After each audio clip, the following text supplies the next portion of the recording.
Ever had one of those days where your biggest achievement was moving slightly in bed to reach your phone? You tell yourself you're just being lazy. You'll bounce back.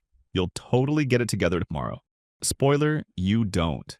We live in a society that praises 14-hour workdays and glamorizes burnout, so if you're not grinding yourself into a fine emotional powder every second of the day, you're made to feel like an underachieving slug. But what if your so-called laziness isn't laziness at all?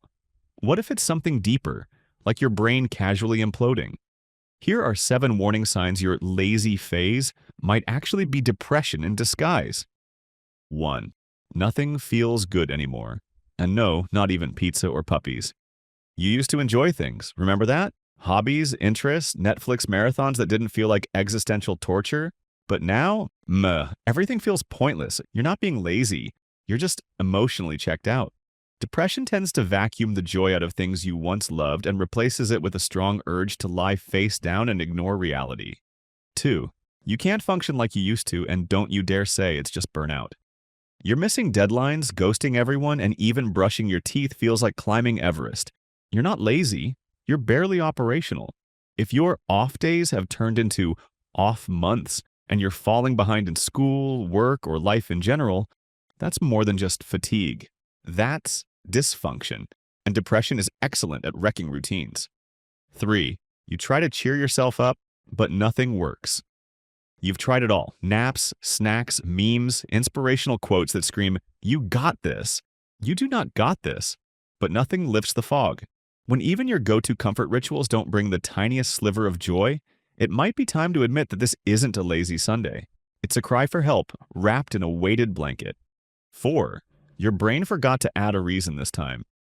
You're sad, tired, and flat-out miserable. For absolutely no reason. With regular laziness, there's usually a trigger: stress, boredom, that thing you've been procrastinating on for weeks. But with depression, it just shows up uninvited, like, "Hey, I live here now." And suddenly you're stuck feeling like garbage for no discernible reason. 5. You can't snap out of it, because this isn't a funk, it's a full-on shutdown. With normal laziness, you can usually pull yourself out of it. One to-do list, a coffee, and a YouTube productivity guru later. You're back on track. But with depression, all the motivational speeches in the world won't help.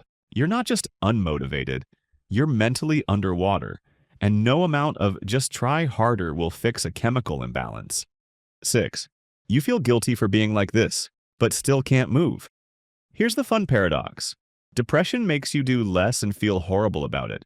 You lie there knowing you should be doing things, but you just can't. And then comes the guilt spiral.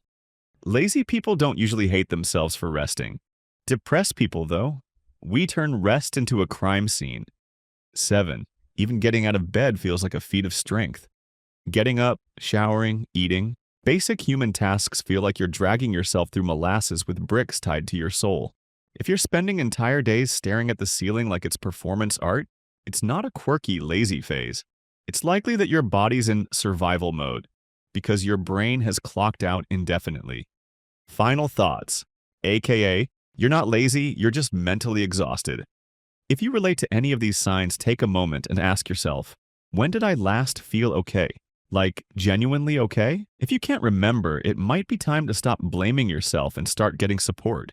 Depression isn't a weakness. It's not just a phase. And it's definitely not laziness with a bad attitude. So if your maw days are becoming your entire personality, reach out to a mental health professional. Therapy is valid. Meds are valid. Rest is valid. You're valid. Now go drink some water. No, coffee doesn't count. And maybe send this to someone who needs to hear it, even if that someone is you. If this helped, like, share, and subscribe for more brutally honest mental health content that says what your brain won't. See you in the next video, where we probably overanalyze more things you've been pretending aren't that deep.